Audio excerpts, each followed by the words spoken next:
When I graduated college, I was about 25 years old. I really wanted to get out on my own and try living alone.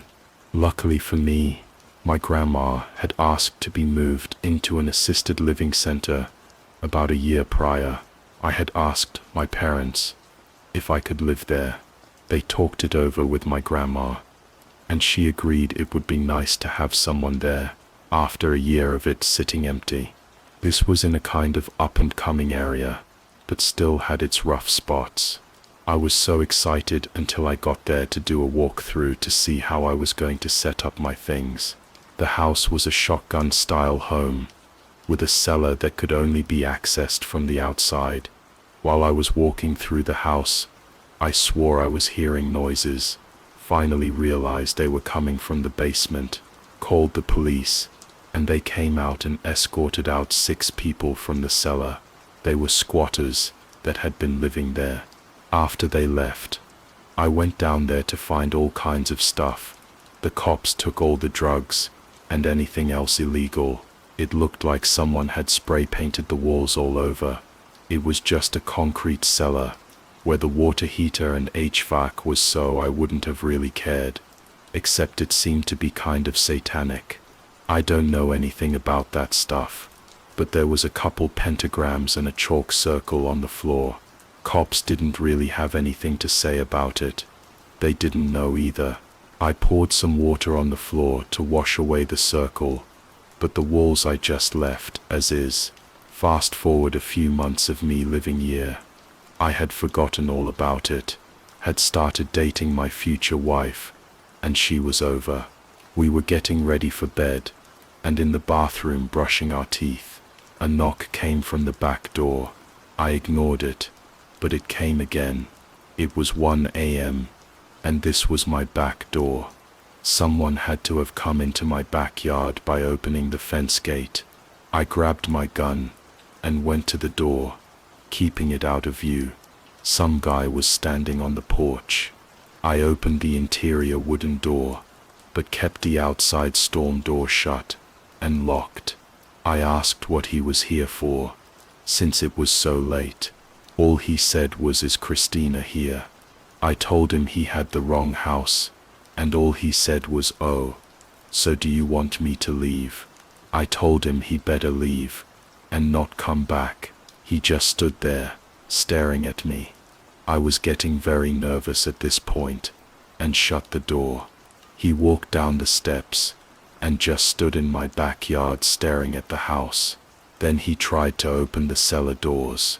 I had them padlocked, and he gave up.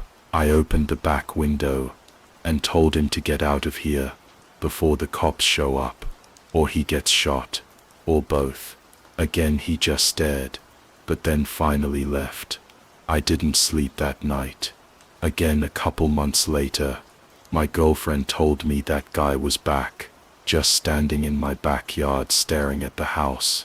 This time it was in broad daylight. I called the cops this time. He tried the cellar doors again, but left before they showed up. The next day I went down to the cellar to see if maybe there had been something left behind that he was trying to get, but found nothing. It was just a damp, disgusting cellar with a dirt floor. I have zero idea why he wanted in there. I highly doubt the satanic stuff had anything to do with it. It just made this creepier. I unfortunately had to move out sometime later, as I could no longer afford it. Never saw the guy again. This happened when I was about 12 or 13. For important context, I lived in an apartment complex that was 2 sets of rows, each row with 4 apartments. I lived in the apartment closest to the street of one row, and had 2 cousins that lived in the apartment at the very end of the row, in the back. I would hang out with them just about daily. We were very into soccer at the time, and we would walk to a park about 4 or 5 streets away, along with some of the neighborhood kids, and play soccer there. Now I say neighborhood kids, but it was a big group of about 15 kids total, and the ages ranged from about 10 years old all the way to 17. One of my two cousins was the 17-year-old, which is why my parents allowed me to go without their supervision. So on this day, like usual, we made our way to the park. Some of us would walk, some would ride scooters or skateboards. I had my bike that day. We get to the park, and we start playing. About halfway through our game, my parents drive by, and they call to me from our car. They tell me that they're going to the store, and to wait at the park for them. Okay, no big deal. I figure they must want to go somewhere else afterwards, and it's easier to pick me up from the park than for me to wait back at the house. Of course, this doesn't make sense, because it's a 4-street distance, but at the time, to my 12-year-old mind, it was perfectly logical. We keep playing for about another hour. Then as we get closer to sunset, more and more kids start making their way back to their house. When my cousins wanted to leave, they asked me if I was ready, and I said that my parents told me to wait for them here, so they left, and I stayed behind. Eventually, it was just me. No big deal. I'm familiar with the neighborhood, and I have my bike and the energy of a 12-year-old, so I start riding my bike up and down the street, just killing time. At this point, it hasn't occurred to me that if my parents wanted me to wait for them at the park, they wouldn't want me to wait past sunset. Eventually, I get impatient and hungry, but not wanting to get grounded for disobeying my parents, I kept waiting, except instead of waiting at the park, I crossed the street and was waiting there. After a few minutes, a car drove up and stopped next to me. Nothing scary yet. There's a stop sign there, so I don't really pay it much mind, except when it drove away. I realized the car looked weird. It was old and boxy, like an 80s car, but what stood out was that it looked spray-painted gray. It was definitely not real car paint, or done by a professional. I don't know if someone who stole a car would be dumb enough to draw that much attention to it, or if the look was intentional, but you could tell it was just spray-painted all over. Anyway, it drove away, and I kept waiting, annoyed now. Then the car comes back from the other side of the street. I noticed it because it was hard to ignore at that point, but my survival instincts are still not kicking in. Maybe they were lost, or just wanted to turn around without doing a U-turn, and since the park is a big square, going around it and coming back is easy enough to do. A few minutes go by, they drive up again, and again, stop at the stop sign. This time I am starting to get nervous, so I look at the car. 2 men are inside, very scruffy looking, unkempt beards, unkempt hair, dirty faces, stains on their shirts. They look at me. They both smile at the same time. They look at each other, smile even bigger, in the creepiest smile I've ever seen someone do to this day, then drove away. Their smile creeped me out so much that I was now on high alert. In particular, I was watching the other side of the park, where they would come from, if they went around again, like they did the first time. Sure enough, they did. This also means that they were now on the same side of the street as me, so as soon as I saw the car, I jumped on my bike, and rode as fast as I humanly could. I could hear one yelling something, but I honestly don't know what it was. I was too busy riding for my life. I could hear the car catching up, but I was too scared to even turn around. I somehow made it to my street, and ran into the building, but I didn't want them seeing where I lived, since my apartment would have been the one visible from the street. So I went to the back, behind my cousin's apartment, and hid there. My reasoning was, if they followed me inside the building, they would see me knocking on their door, and get me before anyone answered. Worth noting, if it wasn't obvious, this was before cell phones. I waited for what felt like a few hours, but was probably only 20 minutes or so, before I got enough courage to make the short walk down the row of apartments to mine, and tried the door. It was unlocked, so I went inside, and my parents were there, sitting on the couch watching TV. They asked me how our game was, completely nonchalantly, and I questioned them, and asked them why they didn't pick me up. They both looked confused. They asked me why they would tell me to wait there, instead of home, when it's a 4-street difference, and I had my bike. Once they said that, it did make more sense, but to this day, I swear that they told me to wait there for them. They explained that when they drove up, they told me they were going to leave the door unlocked for me, in case I got home, before they did. In my excitement of the game, I must have just completely misheard them. I simply went to my room, after that, never telling them about it, because as a dumb kid, I knew if I said something, they wouldn't let me go play soccer anymore, and that was clearly more important than my physical well-being. I never saw those guys, or that car ever again. I look back on it now, and it doesn't matter how fast I was pedaling my bike. They were in a car. They should have, and could have caught up if they wanted to. So I don't know what their intentions were, if they were just having a laugh at my expense, if they were trying to scare me, or if they actually had something darker in mind. But I do think back on that day now, and get chills every time I realize how much different my life would be right now, if they had caught me. So to the two creepy men in the spray-painted car, let's not meet again.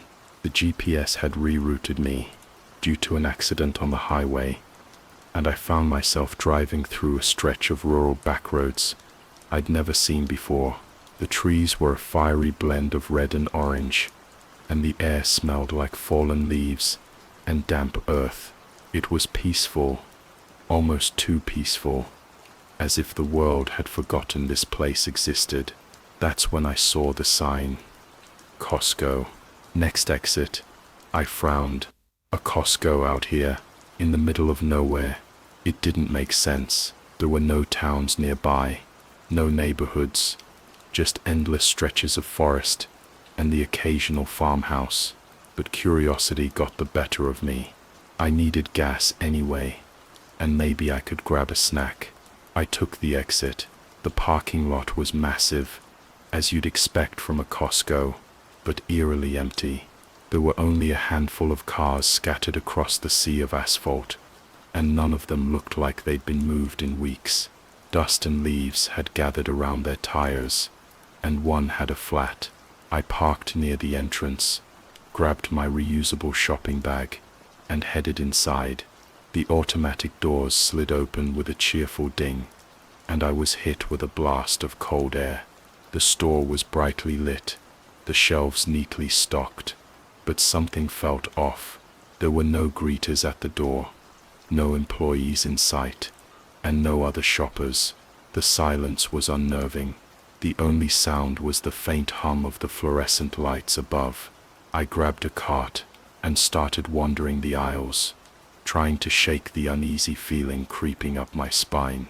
The store was fully stocked.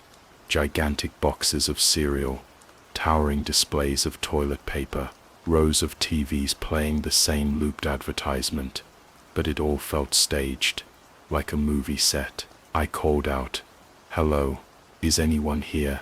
My voice echoed through the cavernous space, but there was no response. I decided to make the best of it. I picked up a few things I didn't really need: a bulk pack of batteries, a giant bag of trail mix, a fleece blanket, and headed to the checkout. The registers were empty, but one was lit up, as if waiting for me. I scanned my items, swiped my card, and the machine beeped approvingly. A receipt printed out, but when I looked at it, the total was $0. Weird, but I wasn't about to argue with free stuff. I loaded my cart and headed for the exit. That's when I noticed the doors weren't working. They were stuck shut, the automatic sensors unresponsive. I pushed against them, but they didn't budge. I tried the other set of doors, then the emergency exits, but they were all locked. Panic started to set in. I pulled out my phone to call for help, but there was no signal, not even a single bar. I went back to the registers and grabbed the store phone, but it was dead. No dial tone, nothing. I tried the intercom system, pressing the button and saying, "Hello, can anyone hear me? I'm locked in." Static crackled in response, followed by a faint, distorted voice that sent chills down my spine. It sounded like it was saying, "Stay." I dropped the phone and backed away, my heart pounding. This had to be some kind of prank. Right, a hidden camera show. I looked around for cameras, but the ones I spotted were all dark, their red lights off. I decided to explore the store, hoping to find another way out, or at least someone who could explain what was going on. The deeper I went, the stranger things became. The aisles seemed to stretch on forever, the shelves filled with items that didn't make sense, boxes labeled in languages I didn't recognize, jars filled with unidentifiable substances, toys that looked ancient and worn. I turned a corner and found myself in a section I hadn't seen before. It was dimly lit, the shelves crammed with dusty, forgotten items. At the end of the aisle was a mirror. I walked toward it, my reflection growing clearer with each step. But when I reached it, the reflection wasn't mine. It was someone else. A pale, gaunt figure with hollow eyes and a twisted smile. I stumbled back, and the reflection lunged at me, its hand slamming against the glass. I ran, my cart abandoned, my heart racing. I didn't stop until I reached the food court. It was empty too, the chairs and tables neatly arranged, the smell of stale pizza lingering in the air. I slumped into a chair, trying to catch my breath. That's when I noticed the TV above the counter. It was playing static, but as I watched, an image flickered into view. It was the store, but different, darker, decayed. The shelves were overturned, the floors littered with debris, and there were people, or what used to be people, shuffling through the aisles. Their faces were blank, their movements jerky and unnatural. The screen went black, and the lights in the store flickered. When they came back on, the food court was no longer empty. A man in a Costco uniform stood behind the counter, his back to me. I called out to him, but he didn't respond. I walked closer, my footsteps echoing in the silence. When I reached the counter, he turned around and I froze. His face was a featureless void, smooth and blank, like a mannequin's. He reached out a hand, and I backed away, tripping over a chair and falling to the floor. When I looked up, he was gone. The store was silent again, but I could feel something watching me. I got to my feet and ran, not caring where I was going. I just needed to get out. I found myself in the electronics section, the TVs all playing the same static-filled image of the decaying store. I grabbed a display phone and tried to dial 911, but it was useless. I threw it down and kept running. I don't know how long I wandered the store, but it felt like hours. The aisles seemed to shift and change, leading me in circles. I'd pass the same displays over and over, each time noticing something new. A shadow moving in the corner of my eye, a whisper I couldn't quite make out. I was exhausted, my legs aching, my throat dry. I finally collapsed in the furniture section, surrounded by rows of empty beds. That's when I heard it, a faint melodic humming. It was coming from somewhere nearby. I followed the sound, my hope growing with each step. I turned a corner and saw a little girl sitting on a display couch, her back to me. She was wearing a red dress, her hair in pigtails. She stopped humming and turned to look at me. Her face was pale, her eyes dark and empty. She smiled and said, "You shouldn't have come here." I woke up in my car, parked in the Costco lot. The sun was setting, casting long shadows across the empty parking lot. My shopping bag was beside me, filled with the items I'd picked up in the store. I checked my phone. It was 6 p.m., and I had full signal. I called my friend, my voice shaking as I tried to explain what had happened. They told me I'd been gone for 3 days. I never went back to that Costco. I tried to find it again, but the exit was gone, as if it had never existed. Sometimes though, I'll be driving down a quiet road, and I'll see a sign, Costco, next exit. I keep driving, but I can't shake the feeling that it's still out there, waiting for me to come back. And sometimes late at night, I'll hear that faint melodic humming, and I'll know I'm not alone. It was late at night, and I was driving through the middle of nowhere, the kind of place where the only light comes from your headlights, and the only sound is the hum of your engine. I had been on the road for hours, and my eyes were heavy. I needed a place to crash for the night, just somewhere to rest my head until morning. That's when I saw the sign. Sunset Motel, cheap rates, clean rooms. It wasn't much to look at, just a flickering neon sign and a small rundown building with a handful of cars parked outside. But it was cheap, and at that point, that's all I cared about. I pulled into the parking lot and grabbed my bag from the back seat. The air was cold, and the wind carried the faint smell of rain. The motel office was dimly lit, and the man behind the counter looked like he hadn't slept in days. He had greasy hair, a stained shirt, and a cigarette dangling from his lips. He didn't say much, just handed me a key and pointed me toward room number 7. I paid in cash, and he didn't even give me a receipt. The room was exactly what you'd expect from a cheap motel. The carpet was stained, the bedspread was faded, and the air smelled like mildew. But it had a bed, and that's all I needed. I tossed my bag on the floor, kicked off my shoes, and flopped onto the bed. The mattress was lumpy, but I was so tired, I didn't care. I closed my eyes and started to drift off. That's when I heard it, the soft tapping sound, like someone gently knocking on the door. I sat up, my heart racing. The room was dark, and the only light came from the flickering neon sign outside.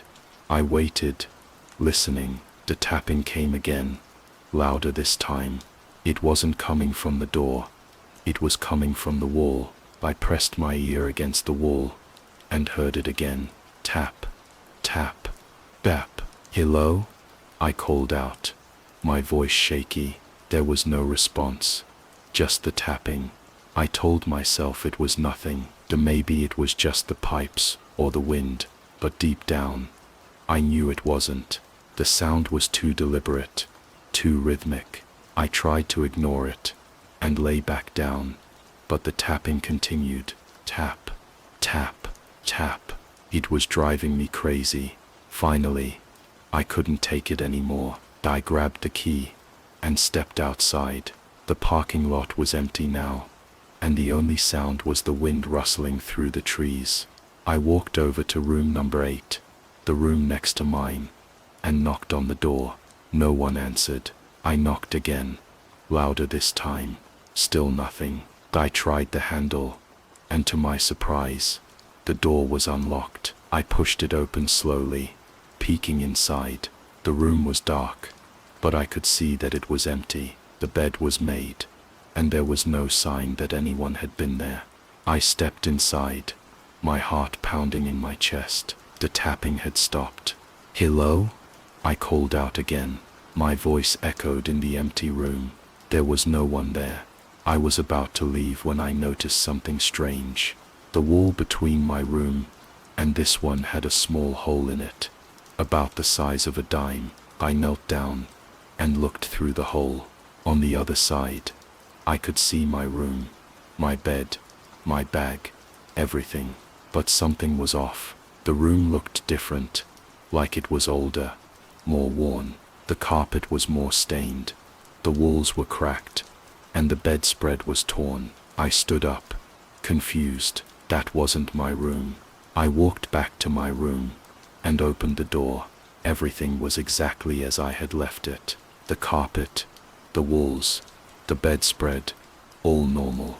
I looked at the wall where the hole should have been, but there was nothing. No hole, no sign that anything had been there. I sat down on the bed, trying to make sense of what had just happened. Maybe I was just tired, seeing things that weren't there. But the tapping had been real. I had heard it. I lay back down, staring at the ceiling. The tapping didn't start again, but I couldn't shake the feeling that something was wrong. I must have fallen asleep at some point, because the next thing I knew, I was waking up to the sound of my phone buzzing. It was a text from my boss, asking where I was. I looked at the time. It was 9 o'clock. Miss, I had overslept. I got up quickly, grabbed my bag, and headed for the door, but when I tried to open it, it wouldn't budge. I jiggled the handle, but it was locked. I tried the key, but it didn't work. I was trapped. I started pounding on the door, yelling for help, but no one came. I looked out the window, but the parking lot was empty. The motel office was closed, and there was no sign of anyone around. I tried calling the front desk, but there was no answer. I tried calling 911, but my phone had no signal. I was completely alone. I sat down on the bed, trying to stay calm. There had to be a way out. I checked the window, but it was sealed shut. I looked around the room for anything I could use to break the door down, but there was nothing. Hours passed, and I was starting to panic. I was hungry, thirsty, and exhausted. I couldn't understand why no one was coming to help me. I tried the door again, but it was still locked. I was about to give up when I heard it. The tapping. It was coming from the wall again. Tap, tap, tap. I pressed my ear against the wall, listening. This time, I heard something else. A voice. It was faint, but I could just make out the words. "Help me," it said. "Please help me." I froze. The voice sounded familiar, but I couldn't place it. I knocked on the wall, hoping to get a response. "Hello?" I called out. "Who's there?" The voice didn't answer. Instead, the tapping started again, louder this time. Tap, tap, tap. I backed away from the wall, my heart racing. I didn't know what to do. I was trapped, and now I was hearing voices. I felt like I was losing my mind. I sat down on the bed, trying to think. There had to be a way out. I looked around the room again, and this time, I noticed something I hadn't seen before. There was a small vent near the ceiling. It was too high to reach, but if I could get up there, maybe I could crawl through it and find a way out. I dragged the chair over to the wall and climbed up. The vent was just big enough for me to squeeze through. I pulled the cover off and peered inside. It was dark, but I could see a faint light at the other end. I took a deep breath and crawled inside. The vent was narrow, and I had to army crawl to move forward. The metal was cold against my skin, and I could feel every bump and ridge as I inched my way through. The light at the other end grew brighter as I got closer, and I could hear voices now, real voices, not the faint whispers from before. I finally reached the end of the vent and pushed the cover off. I tumbled out into a small room, landing hard on the floor. I looked around, disoriented. The room was filled with old furniture, like it hadn't been used in years. The walls were covered in peeling wallpaper, and the floor was littered with dust and debris. I stood up, brushing myself off. The voices were coming from outside the room. I walked over to the door and opened it slowly. The hallway was dark, but I could see a light at the end. I followed it, my heart pounding in my chest. The light led me to a staircase. I climbed down, step by step, until I reached the bottom. The voices were louder now, and I could hear laughter. I turned the corner and found myself in the motel lobby, but it wasn't the same lobby I had seen when I checked in. This one was old and decrepit, like it had been abandoned for years. The man behind the counter was the same one who had checked me in, but he looked different. His hair was thinner, his face more gaunt. He was talking to a group of people, but they didn't look right. Their faces were pale, their eyes hollow. They were laughing, but it wasn't a happy sound. It was cold, almost cruel. I backed away, trying to stay out of sight.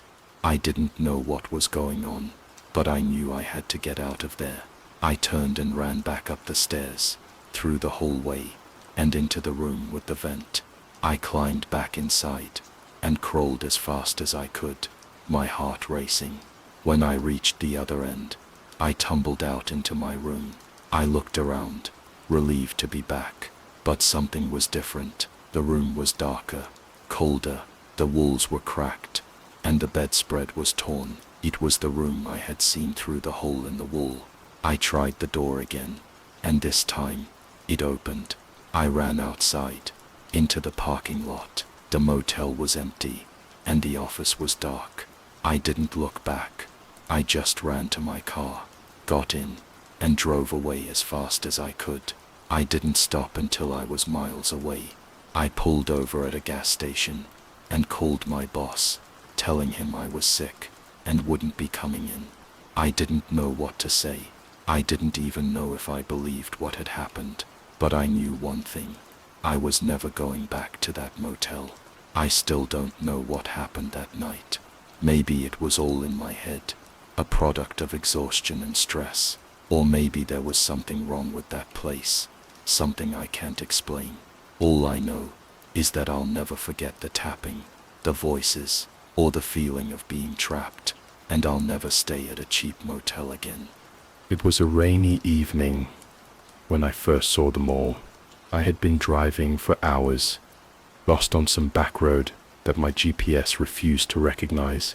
The rain was coming down in sheets, and my wipers were struggling to keep up. My headlights barely cut through the gloom, but there it was, a massive structure looming in the distance. At first I thought it was a trick of the light, some weird reflection in the rain, but as I got closer, I realized it was real. An abandoned mall, its sign barely legible, flickering faintly in the storm. Green Haven Galleria, it read, though the letters were faded and broken. I pulled into the parking lot, my tires crunching over cracked asphalt. Weeds sprouted through the gaps, and the lot was littered with debris, old shopping carts, broken glass, and what looked like the remains of a carousel horse. The place looked like it had been deserted for decades, but something about it drew me in. Maybe it was the eerie glow coming from inside, or the fact that the automatic doors were still sliding open and shut, as if inviting me in. I parked my car near the entrance, grabbed my flashlight, and stepped inside. The air was thick with dust, and the smell of mildew hit me like a wall. The mall was huge, with 3 levels and a glass ceiling that let in just enough light to see by. The stores were all still there, their signs intact, but everything was covered in a thick layer of dust.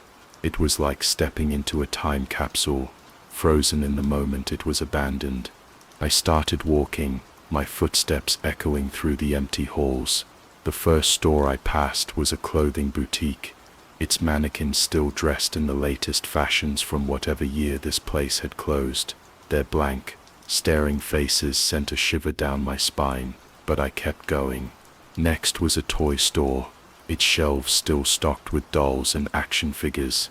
One of the dolls had fallen to the floor, its glassy eyes staring up at me as if pleading for help. I shook off the feeling and moved on. The further I went, the more I noticed something strange. The stores weren't just abandoned, they were still open. The lights were on, the displays were set up, and the cash registers were waiting for customers. It was as if the employees had just stepped out for a moment, leaving everything exactly as it was, but there was no one here. No shoppers, no workers, no security guards, just me. I decided to explore one of the stores, a small bookstore tucked into a corner. The door creaked as I pushed it open, and the smell of old paper hit me. The shelves were lined with books, their spines cracked and faded. I picked one up at random, a romance novel, with a cover that looked like it was from the 80s. As I flipped through the pages, I noticed something odd. The text was gibberish, just random letters and symbols strung together. I checked another book, and another, but they were all the same. It was as if someone had tried to recreate books from memory, and gotten it all wrong. I left the bookstore, and continued down the hall. The next store was a music shop, its walls lined with vinyl records and cassette tapes. I picked up one of the records, and held it up to the light. The label was blank, and when I put it on the turntable, all that came out was static.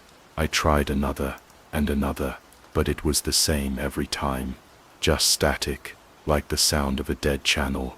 By now I was starting to feel uneasy. The mall was too quiet, too still. The only sound was the faint hum of the fluorescent lights above me. I decided to head up to the second level, hoping to find anything that would explain what was going on. The escalators were still working, their steps moving slowly, as if they hadn't been used in years. I stepped on and let it carry me up. The second level was more of the same: abandoned stores, empty hallways, and that same eerie silence. But as I walked, I started to notice something. The mannequins in the store windows were moving. Not much, just a slight shift in their position, as if they were watching me. I told myself it was just my imagination, but the feeling of being watched was overwhelming. I quickened my pace, my heart pounding in my chest. I turned a corner and found myself in front of a food court.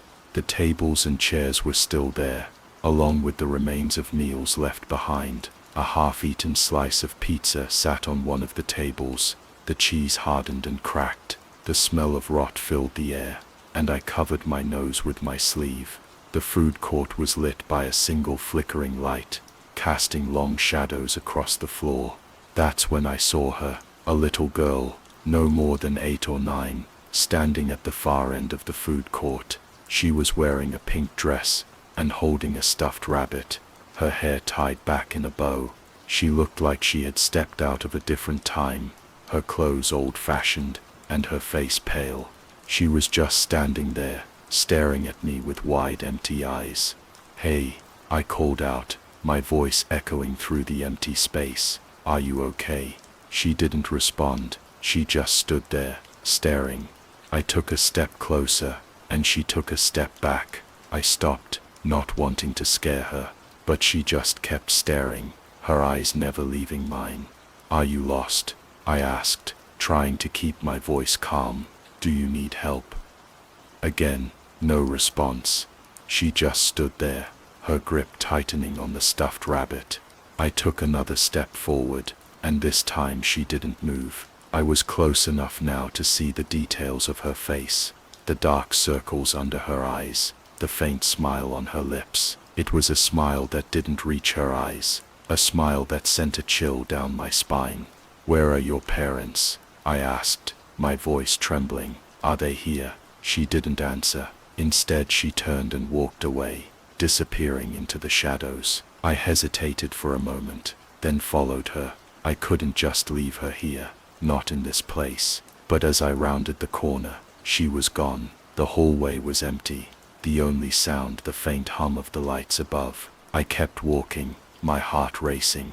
The further I went, the more I felt like I was being watched. The mannequins in the store windows seemed to follow me with their blank, staring eyes, and the shadows seemed to move on their own. I was starting to feel like I was losing my mind, like the mall was playing tricks on me. I turned another corner and found myself in front of a movie theater. The marquee was still lit, advertising a film I had never heard of. The doors were open, and the smell of popcorn wafted out, fresh and buttery. It was the first normal thing I had encountered since I arrived, and it drew me in. The lobby was empty, the concession stand still stocked with candy and soda. The popcorn machine was on, the kernels popping away, as if someone had just started it. I grabbed a bag and filled it, the warmth of the popcorn comforting in my hands. The theater doors were open, and I could see the screen flickering in the darkness. I stepped inside, the smell of stale popcorn and old carpet hitting me. The theater was small, with only a few rows of seats. The screen was playing a black and white film, the images flickering and distorted. I couldn't make out what was happening. It was just a series of random scenes, like a dream that didn't make sense. I sat down in one of the seats, the popcorn in my lap, and watched. The film was hypnotic, the images pulling me in. I couldn't look away, even though I didn't understand what I was seeing. There were faces, places, and things that didn't make sense. A clock ticking backward, A door that opened into nothing. A figure standing in the shadows. The sound was distorted. A low hum that seemed to vibrate in my chest. I don't know how long I sat there, but eventually, the film ended. The screen went dark, and the theater was silent. I stood up, my legs stiff, and made my way back to the lobby. The popcorn machine was off now. The concession stand dark. The smell of popcorn was gone, replaced by the familiar smell of dust and mildew. I left the theater and continued down the hall, my mind racing. The mall was getting to me, playing tricks on my mind. I needed to find a way out, but the further I went, the more lost I felt. The hallways seemed to twist and turn, leading me in circles. I passed the same stores over and over again, the mannequins watching me with their blank, staring eyes. I was starting to panic, my breath coming in short gasps. I needed to find an exit, but there was none. The mall was a maze, and I was trapped. I turned a corner and found myself back in the food court. The little girl was there again, standing in the same spot as before. She was still holding the stuffed rabbit, her eyes fixed on me. "Please," I said, my voice trembling. "I just want to leave. Can you help me?" She didn't respond. She just stood there, staring. I took a step closer, and this time she didn't move. I reached out to her, my hand trembling, but before I could touch her, she disappeared. One moment she was there, and the next she was gone, leaving me alone in the empty food court. I sank to my knees, my head in my hands. I didn't know what to do. The mall was too big, too confusing. I was trapped, and there was no way out. I closed my eyes, trying to calm myself, but the silence was overwhelming. The only sound was the faint hum of the lights above, a sound that seemed to grow louder and louder, until it filled my head. And then, just as suddenly as it had started, the sound stopped. The lights went out, plunging the mall into darkness. I opened my eyes, but I couldn't see anything. The darkness was absolute, suffocating. I stood up, my heart pounding, and fumbled for my flashlight. I turned it on, but the beam was weak, barely cutting through the darkness. I started walking, my footsteps echoing in the empty halls. The beam of my flashlight danced across the walls, casting long shadows. I didn't know where I was going, but I had to keep moving. The further I went, the more I felt like I was being watched. The shadows seemed to move on their own, shifting and twisting in the corners of my vision. I turned a corner and found myself in front of a store I hadn't seen before. It was a small shop, its windows filled with old-fashioned toys and games. The sign above the door read "Timeless Treasures," and the door was slightly ajar. I pushed it open and stepped inside. The store was cluttered, filled with shelves of toys and games from different eras. There were dolls, action figures, board games, and puzzles, all covered in a thick layer of dust. The air was thick with the smell of old wood and plastic, and the only sound was the faint ticking of a clock. I walked through the store, my flashlight beam dancing across the shelves. The toys were all in perfect condition, as if they had never been played with. I picked up a doll, its porcelain face smooth and cold. Its eyes were glassy, staring up at me with a faint smile. I put it back and kept walking. At the back of the store, I found a door. It was small, almost hidden behind a shelf, and it was slightly ajar. I pushed it open and found a staircase leading down. The steps were narrow and steep, and the air was cold. I hesitated for a moment, then started down.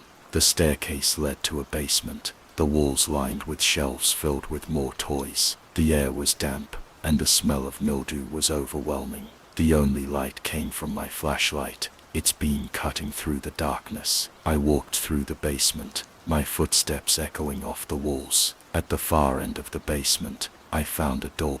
It was old, the wood warped and cracked, and it was slightly ajar. I pushed it open and stepped inside. The room was small, with a single chair in the center. The walls were covered in drawings, crude, childlike drawings of stick figures and houses. The floor was littered with toys, all of them broken and discarded. The air was thick with the smell of rot, and the only sound was the faint ticking of a clock. I walked over to the chair and sat down. my flashlight in my lap. The room was cold, and I could see my breath in the air. I didn't know what to do. I was trapped, and there was no way out. I closed my eyes, trying to calm myself, but the silence was overwhelming.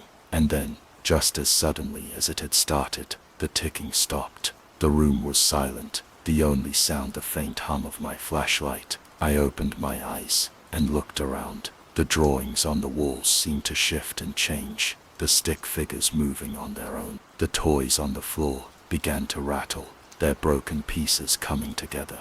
I stood up, my heart pounding, and backed away from the chair. The room was alive, the walls shifting and twisting, the toys moving on their own. I turned and ran, my flashlight beam bouncing off the walls. I didn't know where I was going, but I had to get out. I ran through the basement, the walls closing in around me. The toys were moving, their broken pieces coming together to form grotesque shapes. The drawings on the walls were alive, the stick figures reaching out for me. I could hear them, their voices whispering in the darkness. I reached the staircase and started up, my legs burning. The steps were narrow and steep, and I stumbled, my flashlight falling from my hands. It rolled down the steps, its beam flickering, and I was plunged into darkness. I kept climbing, my hands gripping the railing, my breath coming in short gasps. I reached the top and pushed open the door, stumbling into the store. The toys on the shelves were moving, their glassy eyes following me. As I ran through the store, I burst through the door and into the mall. The lights flickering on and off. The mannequins in the store windows were moving, their blank, staring eyes following me. As I ran, I didn't know where I was going, but I had to keep moving. The mall was alive, the walls shifting and twisting, the shadows reaching out for me. I turned a corner and found myself back in the food court. The little girl was there again, standing in the same spot as before. She was still holding the stuffed rabbit, her eyes fixed on me. "Please," I said, my voice trembling. "I just want to leave. Can you help me?" This time she smiled. It was a real smile, one that reached her eyes. She pointed to the far end of the food court, where a door I hadn't noticed before stood slightly ajar. I didn't hesitate. I ran to the door and pushed it open, stepping out into the rain. The cold air hit me like a slap, and I realized I was back in the parking lot. My car was still there, the rain pounding on the roof. I ran to it and jumped inside, my hands trembling as I fumbled with the keys. The engine roared to life, and I drove away, the mall disappearing in the rearview mirror. I didn't stop until I was miles away, the rain still coming down in sheets. I pulled over and sat there, my hands gripping the steering wheel, my heart pounding in my chest. I didn't know what had just happened, but I knew one thing. I was never going back to that mall. But as I sat there, the rain pounding on the roof, I couldn't shake the feeling that I wasn't alone. The little girl's smile lingered in my mind, and I couldn't help but wonder if she had really helped me escape, or if she had just let me go. And as I drove away, the rain still coming down, I couldn't shake the feeling that the mall wasn't done with me, that it was still out there, waiting for me to come back, and maybe one day I would. The elevator doors slid shut with a soft ding, sealing me inside. I pressed the button for the ground floor, leaning against the mirrored wall as the elevator began its descent. It was late, and the office building was eerily quiet. The lights above buzzed faintly, casting a pale glow over the small space. I sighed, scrolling through my phone, trying to ignore the faint unease creeping up my spine. I was the last one to leave the office. As usual, the elevator had been acting strange all week, stopping at random floors, the lights flickering, but tonight felt different. Maybe it was the silence. Maybe it was the way the air felt heavier, like it was pressing down on me. The numbers above the door ticked down slowly. 12, 11, 10. I glanced at my reflection in the mirror, noticing how tired I looked. My tie was loose, my shirt wrinkled from a long day at work. I adjusted it absent-mindedly, my eyes flicking back to the numbers. 9, 8, 7. The elevator shuddered slightly, and I froze. It was just a minor hiccup, I told myself. These things happened. But then it shuddered again, harder this time, and the lights flickered. My heart skipped a beat. The elevator stopped. I stared at the numbers. 6. I was stuck on the 6th floor. I pressed the ground floor button again, then the emergency button. Nothing happened. The elevator was silent, the air thick and still. I pulled out my phone, but there was no signal. Of course, I cursed under my breath, pressing the button for the 6th floor. Maybe I could get out and take the stairs. The doors didn't open. I pressed it again, harder this time. Still nothing. My breathing quickened. I pressed every button on the panel, but the elevator didn't move. It just sat there, humming faintly. I leaned against the wall, trying to calm myself. It was just a malfunction. Someone would notice I was missing eventually. They'd send maintenance. I just had to wait. But as the minutes ticked by, the silence grew louder. The air felt colder, and I could see my breath forming little clouds in front of me. I wrapped my arms around myself, shivering. The lights flickered again, and this time, they stayed dim. The elevator was bathed in a faint, sickly glow. I could barely see my reflection in the mirror now, and then I heard it. A soft, rhythmic tapping. It was coming from above me, on the roof of the elevator. My heart pounded in my chest. I stared up at the ceiling. My breath caught in my throat. The tapping grew louder, more insistent. It was moving, circling above me. I backed into the corner, my eyes glued to the ceiling. The tapping stopped. For a moment, there was silence. Then a low guttural growl echoed through the elevator. It was unlike anything I'd ever heard, deep and primal, like the sound of something ancient and hungry. The elevator jerked suddenly, and I stumbled, grabbing onto the handrail for support. The lights flickered wildly, and the growl grew louder. Closer, I could feel the vibrations in the floor, in the walls. Something was in here with me. I could feel it. The air was thick with the smell of damp earth and decay. My mind raced, trying to make sense of what was happening. But there was no logic to it. This wasn't possible. This couldn't be real. The elevator began to move again, but it wasn't going down. It was going up. The numbers above the door lit up one by one, climbing higher and higher. 7, 8, 9. I pressed the buttons frantically, trying to stop it, but it didn't respond. The growling grew louder, more frenzied, and I could hear something scratching at the walls, the ceiling. The lights went out completely, plunging me into darkness. I fumbled for my phone, turning on the flashlight. The beam of light was weak, but it was enough to see the walls. They were covered in deep, jagged claw marks, as if something had been trying to get in or out. The elevator stopped abruptly, and the doors slid open. I shone the light into the hallway, but it wasn't the 6th floor. It wasn't any floor I recognized. The walls were made of rough, uneven stone, like the inside of a cave. The air was damp and cold, and I could hear the faint sound of dripping water.